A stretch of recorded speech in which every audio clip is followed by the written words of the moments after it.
कभी कभी इंसान को ऐसे रास्तों पे चलना पड़ता है जो वो खुशी से नहीं चुनता, बल्कि हालात उसे मजबूर कर देती है। मैं भी नाचने का काम करती थी और ये काम मैंने बिल्कुल भी अपनी खुशी से नहीं किया था।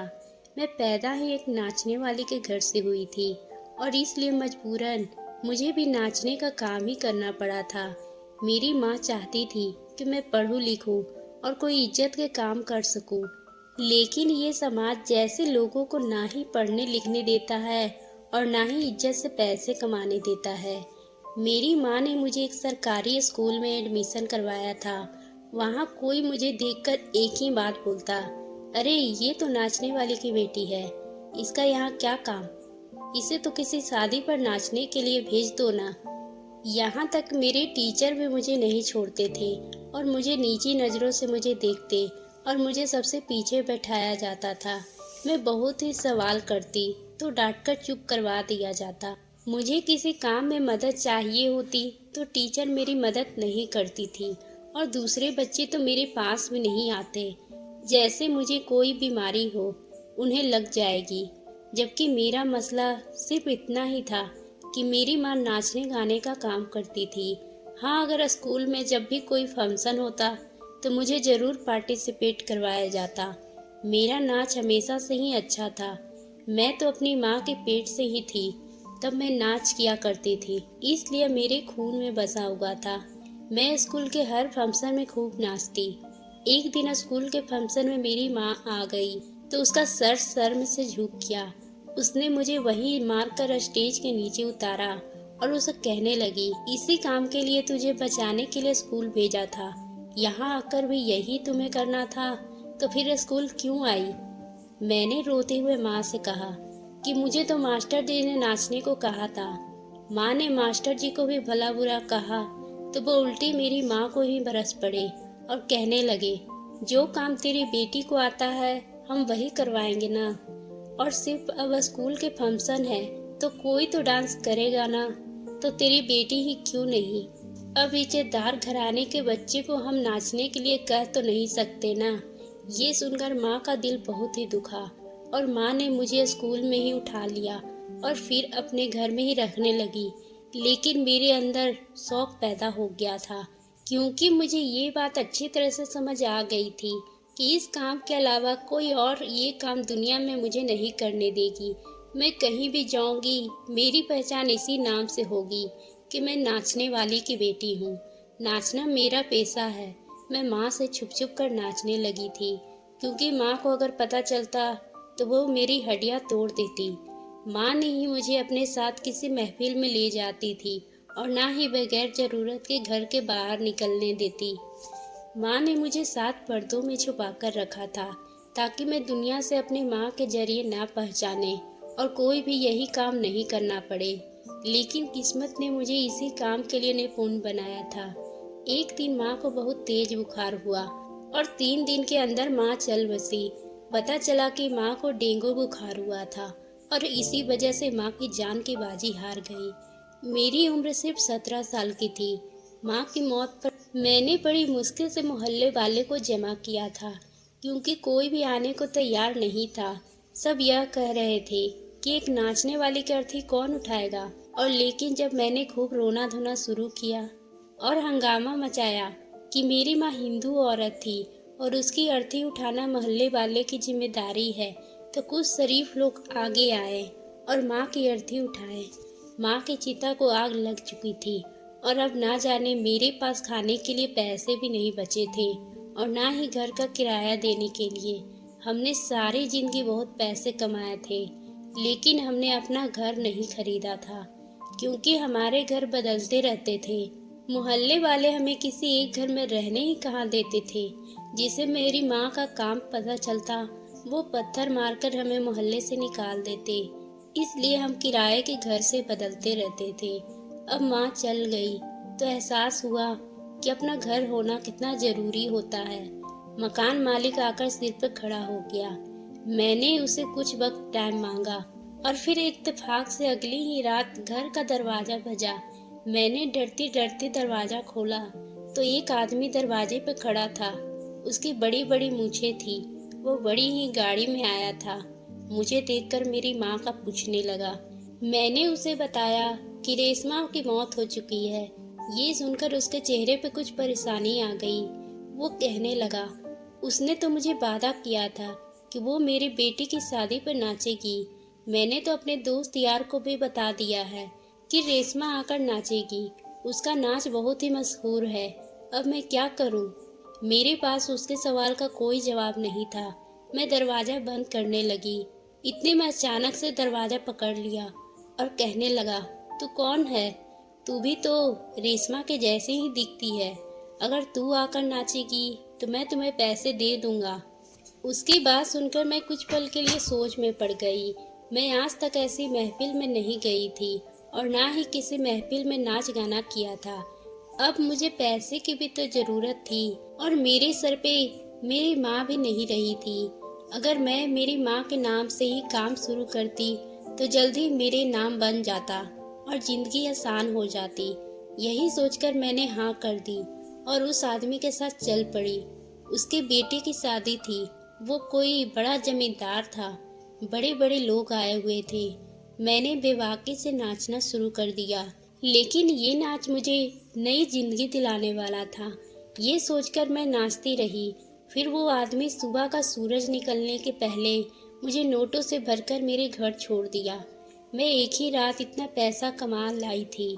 इतना कोई शरीफ इंसान पूरे महीने की मेहनत करके भी नहीं कमा सकता था और इसलिए मैं अपने काम पक्की हो गई थी।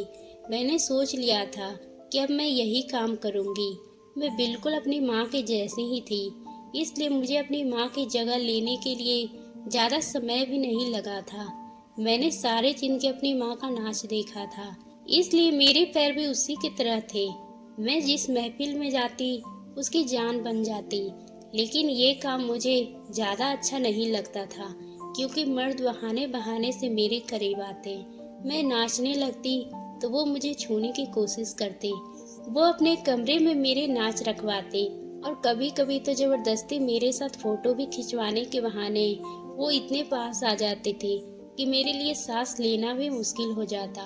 लेकिन मैं कुछ दिन कर पाती, क्योंकि मुझे इस काम के पैसे भी मिलते थे।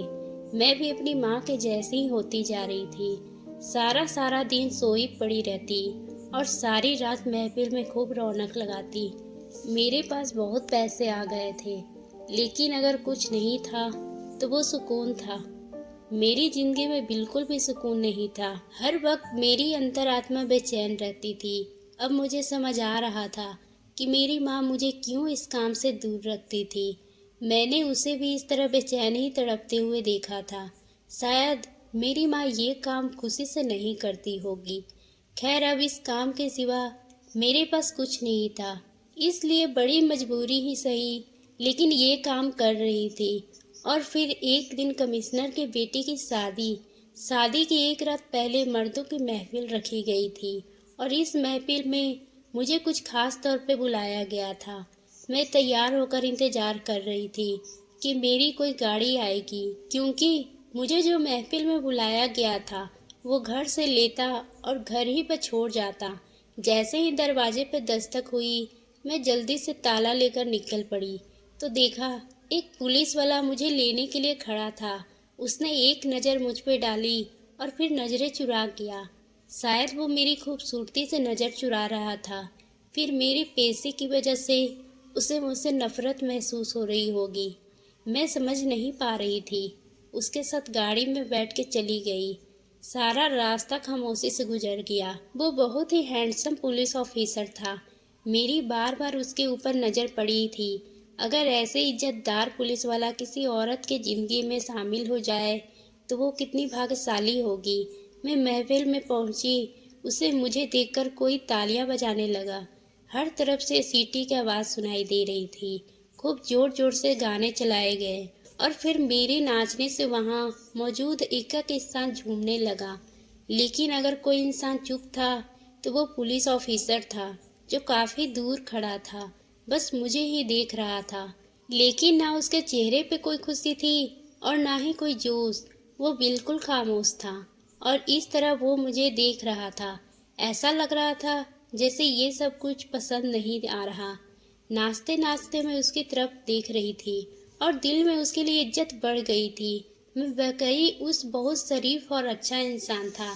शायद वो अपनी ड्यूटी के वजह से यहाँ मौजूद था, क्योंकि ये कमिश्नर की बेटी की शादी थी, इसलिए ये सबका हिस्सा था। ऐसे ही सुबह हो गई और जब वो मुझे छोड़ने के लिए मेरे घर तक आया तो मुझे उतारते हुए कहने लगा, आप बहुत खूबसूरत हैं, आपको ये सब शोभा नहीं देता। उसकी बात मैंने शर्मिंदगी से सर झुका लिया और कहा, इसके सिवा मेरा कोई काम नहीं आता और ना ही दुनिया कोई काम करने देगी। मैं घर में दाखिल हो गई और वो वापस चला गया। मेरे दिल दिमाग में उसकी परछाई बैठ गई थी। मैं सोच ही रही थी कि क्या पता मैं कभी उसे देख पाऊंगी या नहीं। फिर अगली ही शाम मेरे दरवाजे पर दस्तक हुई तो मैंने देखा कि फूलों के गुलदस्ते के साथ कीमती उपहार थे। मैं हैरान हुई कि यह किसने भेजा और उसे खोलकर देखा तो उसमें एक कार्ड हिंदी में लिखा हुआ था, इसलिए मैं बहुत थोड़ा पढ़ सकती थी। उसमें लिखा था, आप पर ये चीज़ें शोभा नहीं देती है, लेकिन महफिल में नहीं, तन्हाई व खुद मेरे चेहरे पर मुस्कुराहट फैल गई, क्योंकि इस शब्द ने मुझे ये बता दिया था कि ये उपहार किसने भेजा है। मेरा दिल खुशी से निखिल उठा था। ऐसा लग रहा था जैसे मेरी बंजर जिंदगी में बहार आ गया हो। मैंने उसको उठाया और वो पायल थी। मैं जल्दी से उसे अपने पैरों में पहन ली।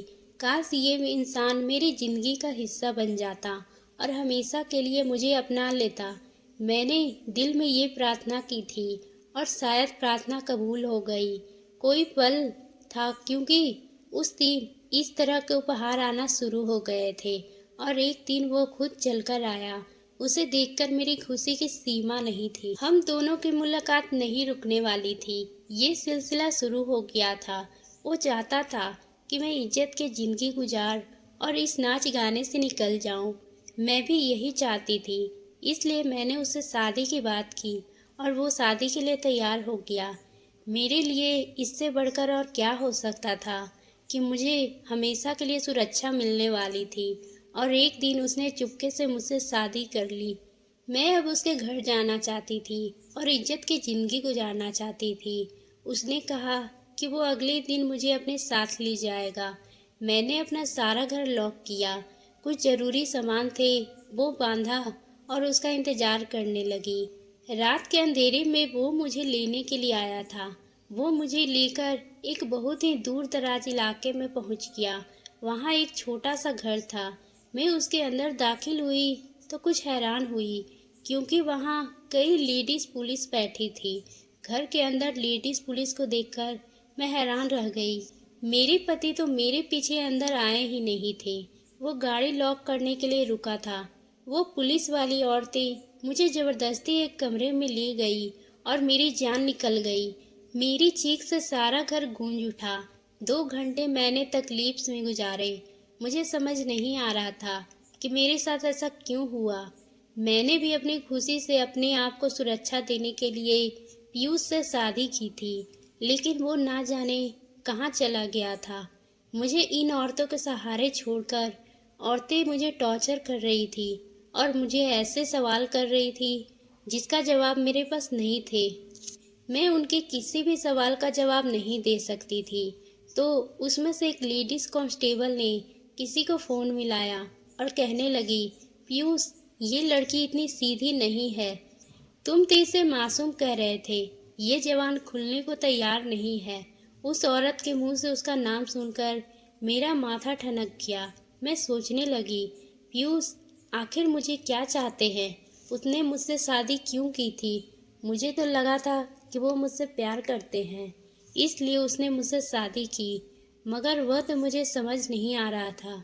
असल बात कुछ और ही थी। पिछले 2 घंटे से वो औरतें जिसने इस तरह का सवाल कर रही थी, मुझे उनका जवाब नहीं मालूम था। और अगर पीयूष भी मुझे यही जानना चाहते हैं तो मैं भी कोई जवाब नहीं दे सकी। कुछ देर गुजरी कि कमरे का दरवाज़ा खुला। पीयूष अंदर दाखिल हुआ और उसने उस औरत को बाहर जाने का इशारा दिया। वो 6 औरतें बाहर निकल गई। पीयूष मेरे पास आकर बैठकर कहने लगा, मैं तुम्हारे साथ कुछ भी गलत नहीं करना चाहता।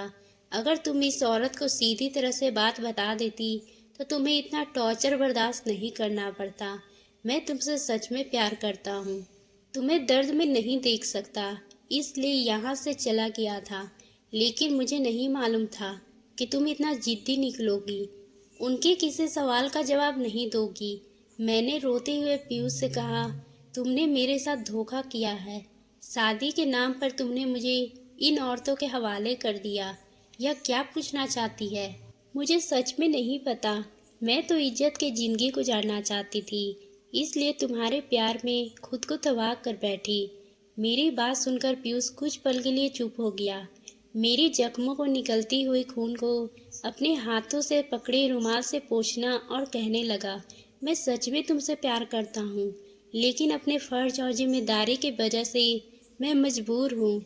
मुझे तुम्हारे पीछे इसलिए लगाया गया था ताकि तुमसे वो सारे राज हासिल कर सकूं जो राज तुम्हारी माँ के मरने से पहले हमें नहीं बताया गया।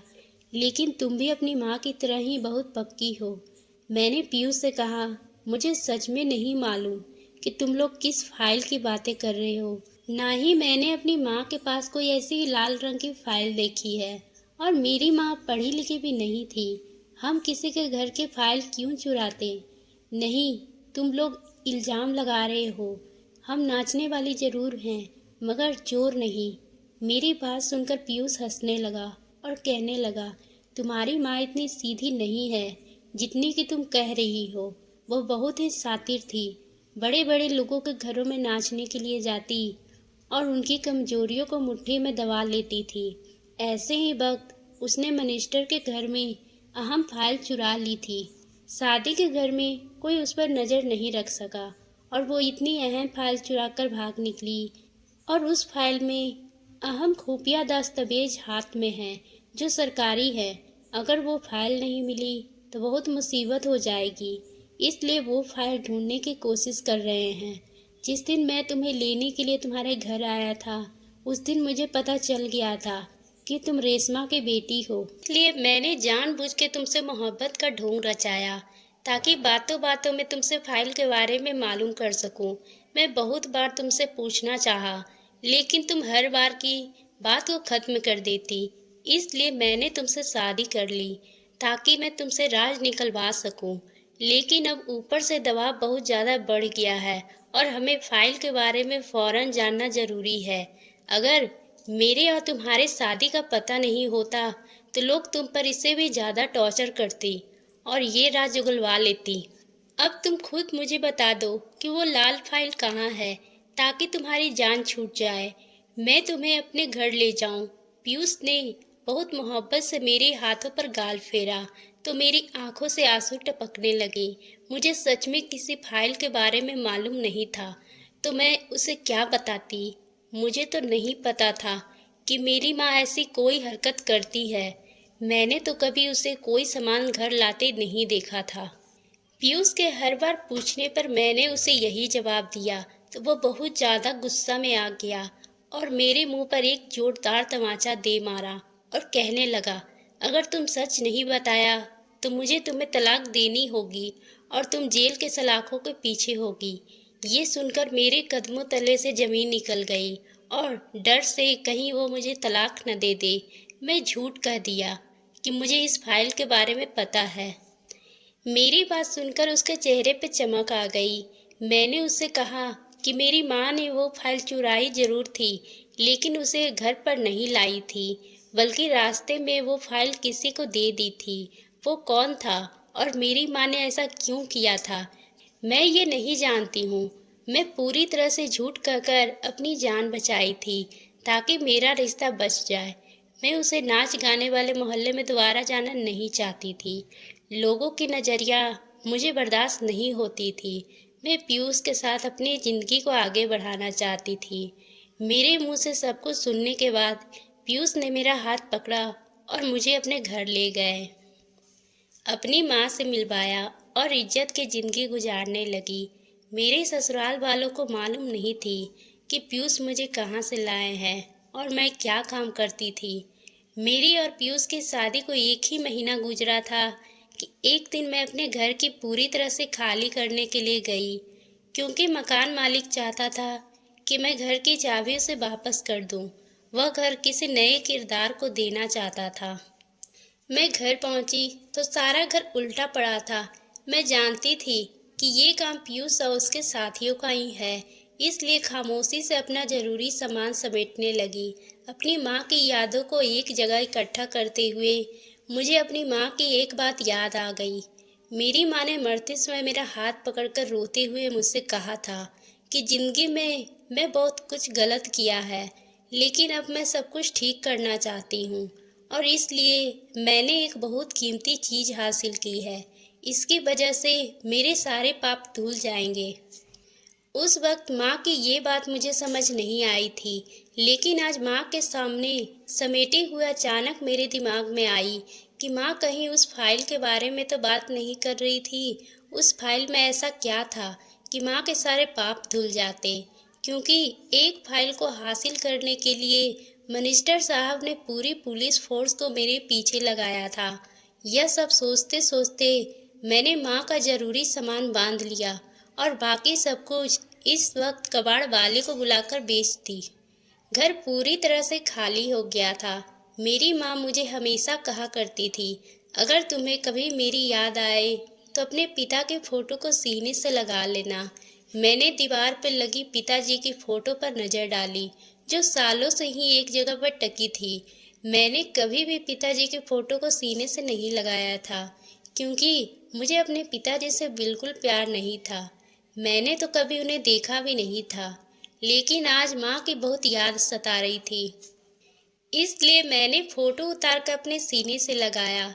लेकिन इस वक्त मैं हैरान रह गई, क्योंकि उस फोटो के पीछे हिस्से में कुछ कागजात लगे हुए थे। फाइल तो नहीं थी, लेकिन कुछ कागज थे। मैं जल्दी से वो सारे कागज छुपा दी। पता नहीं क्यों मुझे ऐसा लग रहा था कि ये लोग मिलकर यही ढूंढ रहे थे। मैं पढ़ी लिखी नहीं थी, बस थोड़ी बहुत हिंदी ही आती थी, मगर इन कागजों में अंग्रेजी में लिखा हुआ था। लेकिन मुझे जानना था कि इन कागज पे क्या लिखा है, इसलिए मैं खामोशी से अपने घर से निकली और अपनी दोस्त के घर पहुंच गई, जो सालों पहले मेरे साथ स्कूल में पढ़ा करती थी। कभी कभार वो मुझसे मिल लिया करती थी, लेकिन अपने घर वालों के डर से उसने मुझसे कोई गहरा संबंध नहीं बनाया था। इत्तेफाक से उस वक्त घर पर कोई भी मौजूद नहीं था, वह अकेली ही थी। मुझे देखकर बड़ी खुशी हुई। उसने मेरी शादी की खबर मिल चुकी थी। मैं जल्दी से उसे वो कागज देकर कहा, मुझे पढ़कर बताओ कि ये क्या लिखा है। मेरे कहने पर उसने तेज आवाज में पढ़ना शुरू किया और मेरे सर पर आसमान गिर पड़ा। उस फाइल में तो मिनिस्टर के सारे काले कारनामों की राज थी। अपनी पोस्ट का फायदा उठाकर मिनिस्टर लड़कियों का कारोबार कर रहा था। इस बात की खबर मेरी माँ को हो गई थी। मेरी माँ ने वो फाइल चुरा ली थी जिस पे सारी बात लिखी थी कि लड़कियों को कब कहाँ से अगवा करके कहाँ पहुँचाना था। मेरी माँ के नाचने का काम पसंद नहीं करती थी, लेकिन वो मजबूरी में ये काम कर रही थी। और जब से उसे ये लगा कि वह कुछ ही दिनों के मेहमान है, तो अपने पाप को धोने के लिए उस रास्ते नजर आया था और उसने फाइल चुरा ली ताकि पुलिस के हवाले कर सके। लेकिन उनके पहले ही इस दुनिया से वो चली गई। और अब मैं जान गई थी कि अगर ये फाइल पुलिस वालों को मिल गई तो मैं कोई मिनिस्टर के खिलाफ कार्रवाई नहीं करेगा, क्योंकि ये कानून सच में ही अंधा था। गुनहगारों को सजा नहीं मिलती थी और बेगुनाह को जेल से निकलना मुश्किल था। मैं बहुत ज़्यादा सोच समझकर अपने दोस्तों की मदद से इन तमाम कागजातों को वीडियो बनाई और उसे सोशल मीडिया पर डाल दी और फिर वो फाइल लेकर अपने पति के पास गई। पीयूष मुझे देखकर कहने लगे, तुम कहाँ चली गई थी? मैंने वो फाइल उनके हाथों में पकड़ी और उसे कहा, आप जिस चीज़ का पता मुझसे पूछ रहे थे वो ये है। सच में अगर आप ईमानदार हैं तो मिनिस्टर के खिलाफ रिपोर्ट दर्ज करें। वो सब पढ़कर पीयूष भी शौक हो गए थे। उन्हें यही बताया गया था कि ये बहुत अहम कागजात है, इसलिए उसे खोलने की भी अनुमति नहीं थी। लेकिन जब मैं उन्हें सब कुछ बताया तो उन्होंने सारे कागजात खुद चेक किए। उन्होंने मिनिस्टर साहब के खिलाफ रिपोर्ट भी दर्ज करा दी। अब आगे इस मामले में क्या होगा क्या नहीं, हम दोनों नहीं जानते थे। पीयूष पर ऊपर से बहुत परेशान है कि इस मामले को दबा दिया जाए, लेकिन वो ईमानदारी से अब तक अपने फैसले पर डटे हुए हैं। लेकिन उन्हें कब तक अपने पैरों पर खड़ा रहने दिया जाएगा, ये मैं नहीं जानती। हमारे शहर में ईमानदारी से नौकरी करने वाले को इस कदर मुश्किल बना दिया जाता है कि अगर कोई इंसान सही रास्ते पे चलना भी चाहे तो उसे नौकरी से निकाल दिया जाता है। शायद इसलिए अब चैन शांति नहीं रही और ना ही इंसाफ सच का साथ देता है। तो दोस्तों, अगर आपको मेरी कहानी पसंद आई होगी तो प्लीज़ इसे लाइक करें, शेयर करें और अपनी राय कमेंट बॉक्स में ज़रूर बताएं।